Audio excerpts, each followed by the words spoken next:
Good morning. Ngasigi Ngasigi nimit ko Ngasigi nimit ki card ki mesa apita yeng minarase ado aham pada Ngasigi gi koi gi number se 156 lere atuga kalda na pink color gumba mai shape pe ko number dana 156 ko aduga kalada na pink color gumba kai gumba mai use to be ko aduga chak thong badana aina sum no ke no ha po kai sum ha base akoi gi chini ngang base katang happy be ko adu do malai re ko ado ha mada koi gi card se ahum katang thok sar ko sidagi card number 1, card number 2,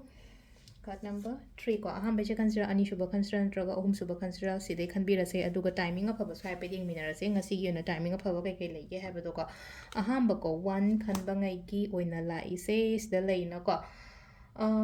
thawai katang nungai taba khota ba puni nungsiba na haras ne ko sam na hara puni nungsiba emotionally yamna down chatpa isha sida kari gi no di khang da bida ko hadi sum ki ba pakhat pa khopa du maina khra phau ba yai ko isha da ado yaringai khatang hai tar ko nungai ta ba lairi ba kholi ba mayam se ko meditation gum ba tawraga release taw hon ba mayai ko meditate tawraga release taw hon ba mayai natraga amuk leina ko hadi wari gum ba sadok ko se ai gi nungai ta ba se kana nom daga li thok pa hide tawraga tham da ba sigi mayam se ko amain taw lai ko aham bagi number 1 khan ba ngai yona haraga de ko number 2 sina ko khallaga lairi ba poto tholo ko se lai se aise khandang khallaga lere thabak oina pangthok tadana leibado hadi aibu ngamgadrane ngamoidrane changjan sirane natraga changjal loisirane haibagi dumai toroga la actually se ko hadi sida leino si card si lak matam se kamaina na hagan comfort zone dagi thola thabak tawna haiba sida comfort zone dagi thola ga thabak tawbiyo aina khalliba aina ningiba kholiba adumba mayamdo aingonda positive result kari kra phajana lakpa oina oibodo kai gumba ina sidagi thola ga thabak taw matam da ko hadi kana ba phangani lamjat ki kaina khalla seba chatlaga aingonda kana gadrane kana roidrane kaina khalla le chatlo hadi hogolo tholo o yumda sum leigano ko hadi ai leiriba area du dagi khatang